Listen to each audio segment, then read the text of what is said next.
दोस्तों आइए समझते हैं क्या होता है पाचन तंत्र। 10th क्लास बिहार बोर्ड का एक इंपॉर्टेंट सा टॉपिक है पाचन तंत्र। दोस्तों हम लोग जो भोजन करते हैं वो मुख्य रूप से 5 न्यूट्रिएंट से बना होता है, 5 पोषक तत्व से बना होता है, जिसमें कार्बोहाइड्रेट्स, फैट्स, विटामिन्स, मिनरल्स और प्रोटीन्स होते हैं। इन पांचों अणुओं में 2 अणु जो होते हैं विटामिन्स और मिनरल्स, इन्हें पचाने की आवश्यकता नहीं होती, ये अपने छोटे छोटे अणुओं में टूटे रहते हैं और डायरेक्ट हम लोग के कोशिका में पहुंच जाते हैं। लेकिन और इनके अलावा जो 3 अणु है कार्बोहाइड्रेट, फैट्स और प्रोटीन, इन सबको पचाना पड़ता है। एक्चुअली होता क्या है कि हम लोग का कोशिका बहुत छोटा छोटा है और उसको भोजन भी बहुत छोटे छोटे अणुओं में चाहिए। तो हम लोग जो भोजन करते हैं वो बड़े अणु होते हैं, उसको तोड़ तोड़ के छोटे छोटे अणु में बनाने के लिए भगवान ने हमको पाचन तंत्र, कैसे इस पाचन तंत्र के मदद से हम लोग कार्बोहाइड्रेट्स, फैट्स और प्रोटीन्स को तोड़ते हैं और अपने कोशिकाओं तक पहुंचाते हैं, जहां कोशिका ऑक्सीजन के द्वारा इनको तोड़कर हमें ऊर्जा प्रदान करती है, जिससे हम कोई भी प्रकार का काम कर सकते हैं। दोस्तों पाचन तंत्र जो होता है वो 2 भाग में बटा होता है, एक भाग को आहार नाल कहते हैं और एक भाग को सहायक ग्रंथियां कहते हैं। अब इसमें ज्यादा कंफ्यूज होने की आवश्यकता है नहीं। देखिए भोजन जहां जहां पहुंचता है ना उसको आहार नाल कहते हैं, भोजन जहां जहां पहुंचता है उसको क्या कहते हैं, आहार नाल। लेकिन सिर्फ आहार नाल के मदद से भोजन को पचाया नहीं जा सकता, बहुत सारे एंजाइम चाहिए और उस एंजाइम को देने के लिए भगवान ने कुछ ग्रंथियां बनाई है जिसे हम लोग सहायक ग्रंथियां कहते हैं। भोजन कभी सहायक ग्रंथियों में नहीं जाता, बस सहायक ग्रंथि से निकलने वाले एंजाइम भोजन को पचाने में मदद करते हैं।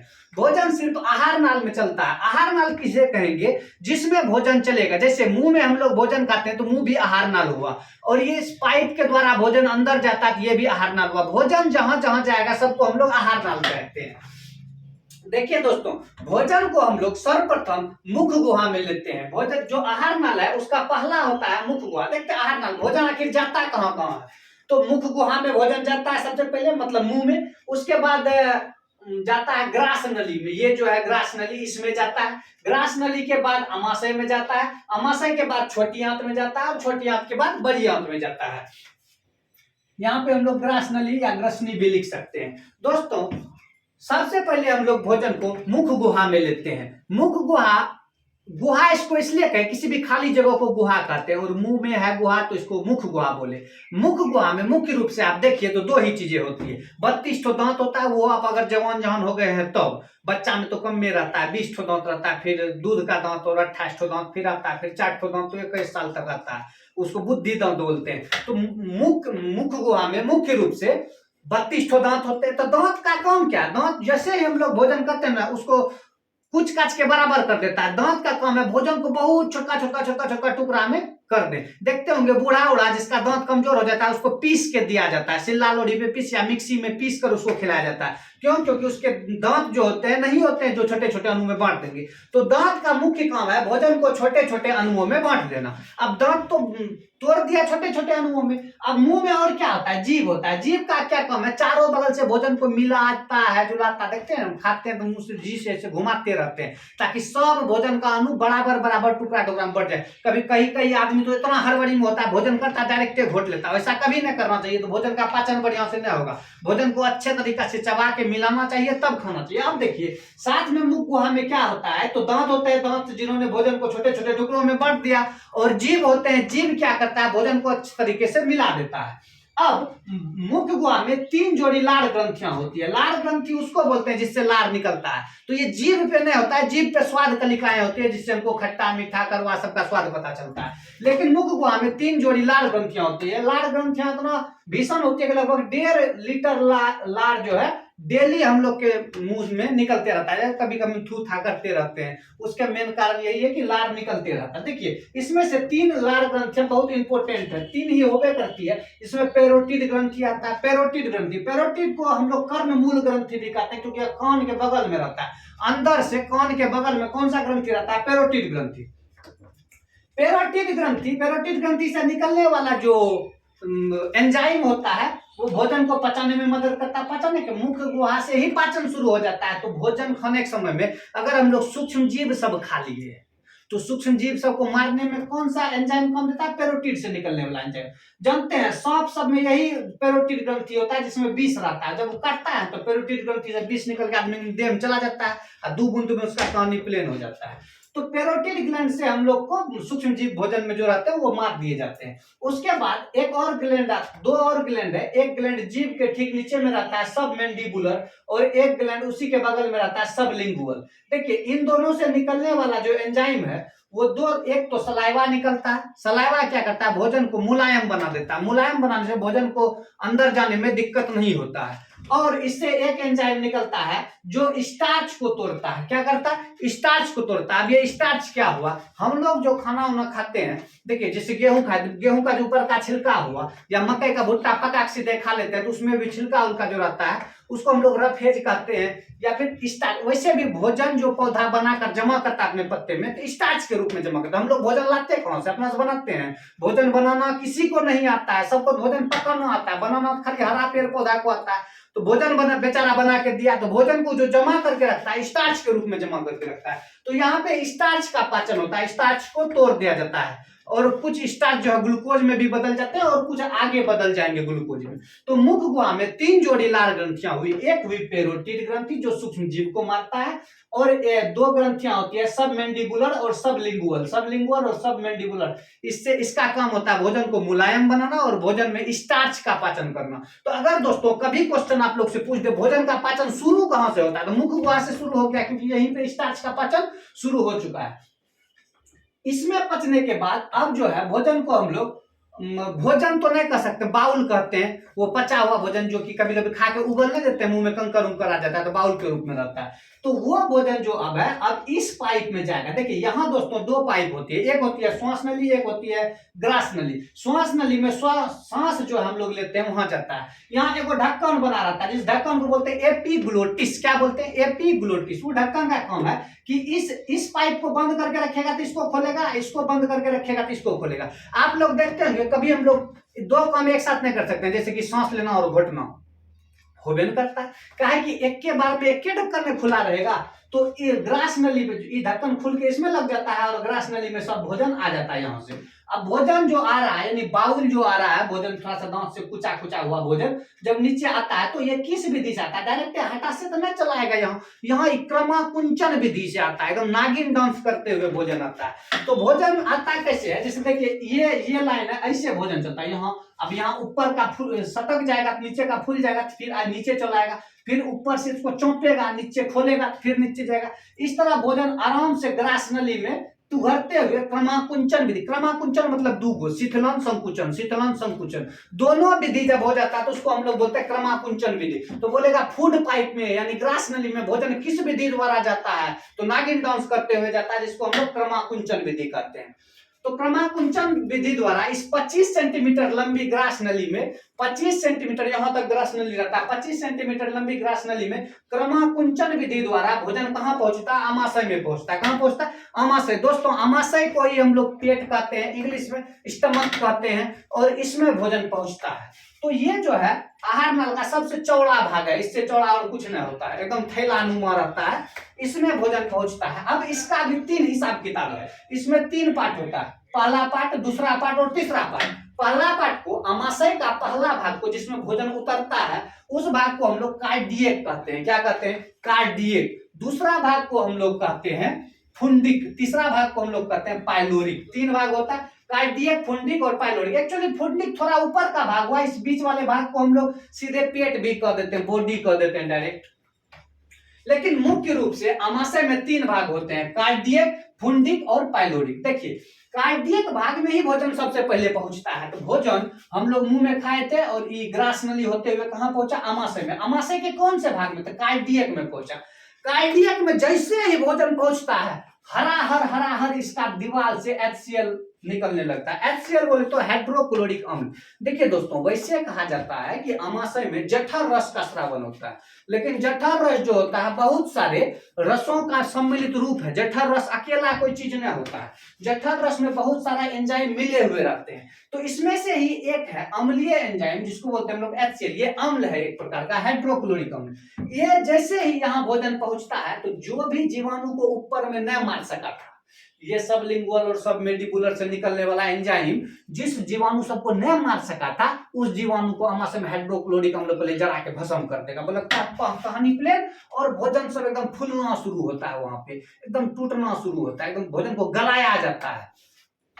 तो भोजन को HCl से गलाया जाता है और उसके बाद भोजन जो है HCl से गलाने के बाद जो है भोजन धीरे धीरे यहाँ नीचे आता है। नीचे में यहाँ फुंडिक भाग में जो होता है थोड़ा थोड़ा सा ऐसे कांटानुमा संरचना रहता है, रुजी कहते हैं इसको, क्या कहते हैं, रुजी, कांटानुमा संरचना होता है। वो क्या करता है, भोजन को रोक के रहता है, रुको स्थिर। भोजन जानते हैं अमाशय में 4 घंटा तक रहता है। अमाशय में भोजन क्या घंटा तक रहता है, 4 घंटा। आदमी यहाँ क्या हुआ, खा लिया भर दम मुर्गा, तुरंत एक आ गया मेरा देह में दम रे, चलो कहीं से लड़ना है। अरे चट्टा, 4 घंटा तुम्हारा पेट में भोजन पहले रहेगा, उसके बाद आगे जाएगा, तब पचेगा, तब खून में जाएगा, तब ना तुमको देह में ताकत होगा, कोशिका सब में पहुंचेगा तब ना। पेट में खा लिया मुर्गा 4 पीस, बोलता आ गया ताकत, अब लड़ जाएंगे किसी। देखिए ठीक है, तो रुचि जो है भोजन को रोक कर रखती है। 4 से 5 घंटा भोजन पेट में रुका हुआ रहता है। अब यहाँ से भोजन जो है धीरे धीरे पहुंचता है पाइलोरिक में। पाइलोरिक में पहुंचता है भोजन, कहां पहुंचता है, पाइलोरिक। पाइलोरिक इस भाग को कहते हैं। पाइलोरिक भाग में 2 मुख्य एंजाइम निकलते हैं। देखिए एंजाइम और भी निकलते हैं, 2 मुख्य एंजाइम निकलते हैं, इसको कहते हैं पेप्सिन और रेजिन। 2 एंजाइम निकलेंगे यहां से, पेप्सिन और रेजिन। पेप्सिन का क्या काम है, अब देखिए आया तो था वहां से 3 चीज हमको पचाना। पहले बोल दिया हम कि विटामिन और मिनरल्स पचले रहता है, तो कार्बोहाइड्रेट को पचाना है, फैट को पचाना है, प्रोटीन सबसे खतरनाक भैया प्रोटीन, एकदम पॉलीपेप्टाइड का बड़का सा श्रृंखला रहता है। अब देखिए पेप्सिन सबसे पहले क्या करता है, प्रोटीन को मेटा प्रोटीन में बदलता है। जो प्रोटीन आया है वहां से उसको कौन सी बदलता है, मेटा प्रोटीन में, और मेटा प्रोटीन को फिर वो बदल देता है पेप्टोन में। किसमें बदल देता है, पेप्टोन में। तो सिंपल सा याद रखना है कि जो बोलेगा कि प्रोटीन को पेप्टोन में कौन बदलता है, पेप्सिन। पेप्सिन प्रोटीन को पेप्टोन में बदल दिया, पेप्सिन प्रोटीन को पेप्टोन में बदल दिया। कहां बदल दिया भाई, तो अमाशय में बदला। अमाशय में कहां बदला भाई, तो पाइलोरिक में बदला। कहां बदला, पाइलोरिक में। और इससे वो एंजाइम निकलता है, नाम है उसका रेजिन। क्या नाम है, रेजिन। रेजिन क्या करता है, दूध जो हम लोग पीते हैं उसको दही में बदल देता है। तो दूध को दही में कौन बदलता है भैया, रेजिन बदलता है। और इसमें 2 को आता है एंजाइम एमाइलेज और लाइपेज, लेकिन उसका कम मात्रा निकलता है। एमाइलेज और लाइपेज जो है आगे तुम आपको मिल जाएगा अच्छे से। यहाँ एमाइलेज और लाइपेज निकलता है बहुत कम मात्रा में। और इस प्रकार से अमाशय में भोजन पचते हुए ये जो छेद, आप देखिए इस जगह को बोले पाइलोरिक, तो इस छेदा को कौन बोलेंगे, पाइलोरिक छेद। पाइलोरिक छिद्र कहते हैं। क्या कहते हैं, पाइलोरिक छिद्र। बोलेगा भोजन किस छिद्र से, अमाशय से छोटी आंत में घुसता है। कहां घुस रहा है, छोटी आंत में। तो छोटी आंत में किस छिद्र द्वारा घुसता है, तो पाइलोरिक छिद्र द्वारा। अब पाइलोरिक छिद्र द्वारा जैसे ही छोटी आंत में घुसता है, ये जो है सांप जिसे, इसको हम लोग बोलते हैं छोटी आंत। यहां तक का हिस्सा जो है आपका क्या हो गया, छोटी आंत। छोटी आंत में 3 हिस्सा होता है। पहला हिस्सा को बोलते हैं ग्रहणी, जो ग्रहण करता है। यहाँ सारा आओ भैया आओ, तो इसको बोलते हैं हम लोग ग्रहणी। छोटी आंत का पहला हिस्सा को क्या बोला जाएगा, ग्रहणी। दूसरा हिस्सा को बोलते हैं जेजुनम। क्या बोलते हैं, जेजुनम। तीसरा हिस्सा को बोलते हैं इलियम। क्या बोलते हैं, इलियम। पूरा बड़का सा है छोटी आंत, उसका पहला हिस्सा ग्रहणी, क्योंकि वो ग्रहण करता है। दूसरा हिस्सा को बोलेंगे जेजुनम, तीसरा हिस्सा क्या बोलते हैं, इलियम। देखिए ग्रहणी में अमाशय से जो है जो पचा हुआ भोजन था वो पहुंचा। एक्चुअली पचा हुआ भोजन अभी बढ़िया से पचाना है, लेकिन जितना तो पचाना है उसको हम लोग बोल देते हैं काइम। क्या बोल देते हैं, काइम। क्योंकि अब भोजन आपको ऐसा नहीं मिलेगा जैसा आप खाए थे, उसमें HCl सब मिला, आपको तो एकदम बेनुमा कर दिया है। अब जो आपको भोजन मिलेगा उसको काइम बोलते हैं। क्या बोलते हैं, काइम। तो बोलेगा अमाशय से काइम कहां पहुंचता है, छोटी आंत में। छोटी आंत के किस हिस्से में पहुंचता है, तो छोटी आंत के ग्रहणी में पहुंचता है। ग्रहणी में पहुंचने के बाद जो है ये है यकृत अपना, ये सहायक ग्रंथि का काम शुरू हो गया। अभी तक आहार नाल का काम हो रहा था, साथ साथ में सहायक ग्रंथि को भी देख लेते हैं।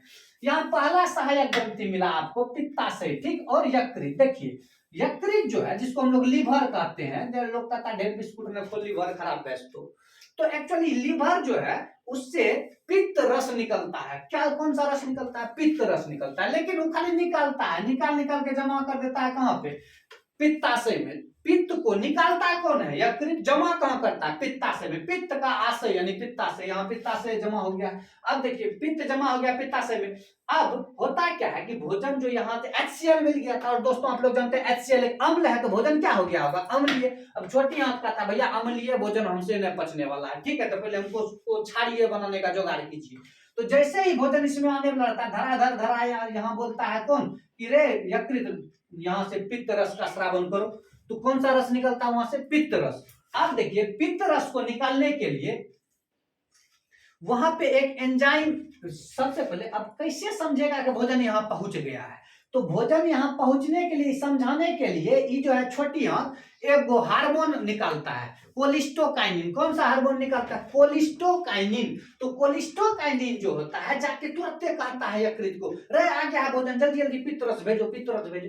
यकृत पित्त रस जो यहाँ पित्ताशय में जमा करके रखता है, पित्ताशय से पित्त रस निकल के यहाँ पहुंच जाता है। ठीक है, तो पित्ताशय से पित्त रस निकालने के लिए कौन जाके उठाया था उसको? कोलिस्टोकाइनिन। क्या नाम है? कोलिस्टो का नाम है ग्रहणी। ग्रहणी से दो हार्मोन निकला, एक हार्मोन निकला कोलिस्टोकाइनिन, वो बोला रे पित्त रस भेजो। एक और निकला सिक्रेट्रिन, वो बोला रे अग्न्याशयी रस भेजो, क्योंकि भोजन आ चुका है, अब उसको पचाना है। तो जैसे ही यकृत से पित्त रस यहाँ पहुंचा, तो पित्त होता है क्षारीय, उसका पीएच मान 8 होता है, वो होता है क्षारीय। वो पहले अम्लीयता को खत्म करता है, उसका एक ठो काम है, जितना भी अम्लीय भोजन है, क्योंकि HCl में रहता है, अम्लीय भोजन को क्षारीय बना देता है, अम्लीय भोजन को क्षारीय बना देता है। बोलेगा अम्लीय भोजन को क्षारीय कौन बनाता है? पित्त बनाता है। पित्त कहां से निकलता है? तो यकृत से। कहां जमा रहता है? पित्ताशय में।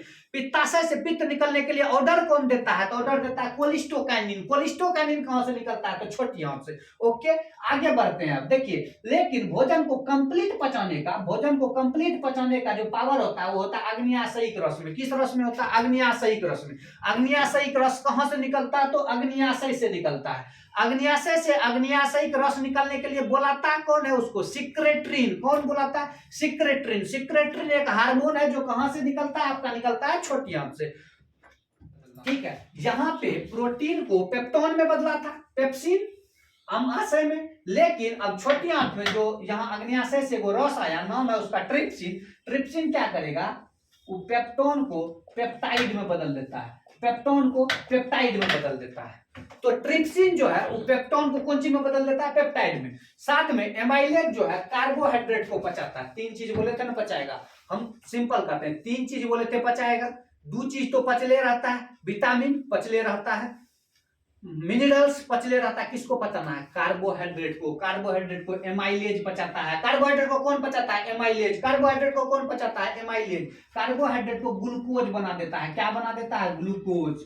लाइपेज किसको पचाता है? वसा को। वसा मतलब फैट। फैट को कौन पचाता है? वही खस्सी का तेल, वो जो फैट होता है, फैट को कौन पचाता है? लाइपेज। लाइपेज जो है वसा को पचा के ग्लिसरॉल बना देता है। क्या बनाता है? ग्लिसरॉल। साथ में ट्रिप्सिन जो है वो पेप्टोन को पचा के क्या बना दिया था? पेप्टाइड बना दिया था।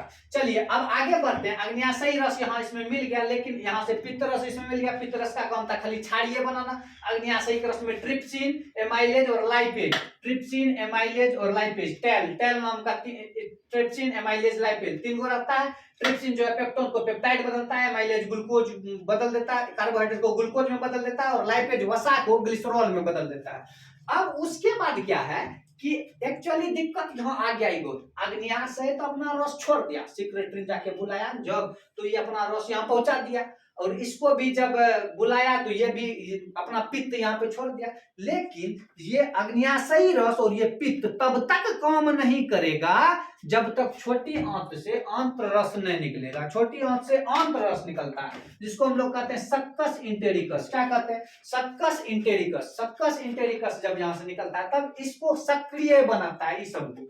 तो काम तब ये करेगा अग्न्याशयी रस, या फिर लीवर से निकला। आपके एंजाइम कहां से निकलने वाले? छोटी आंत से निकलने वाले। देखिए अब छोटी आंत में ये हो गया आपका जेजुनम। जेजुनम में भोजन पचा, अब पच के कंप्लीट हो चुका है, सब कुछ पच गया। कार्बोहाइड्रेट भी पच गया, एमाइलेज पचा दिया, लाइपेज भी पच गया, वसा भी पच गया। कौन पचा दिया? लाइपेज पचा दिया। अब जो है भोजन को फाइनली रूप से पहुंचाया जाता है इलियम में। कहां पहुंचता है भोजन? इलियम में। इलियम में भोजन जैसे ही पहुंचता है वहां पे बहुत छोटी छोटी बिलाई बनी रहती है, एकदम कांटानुमा संरचना।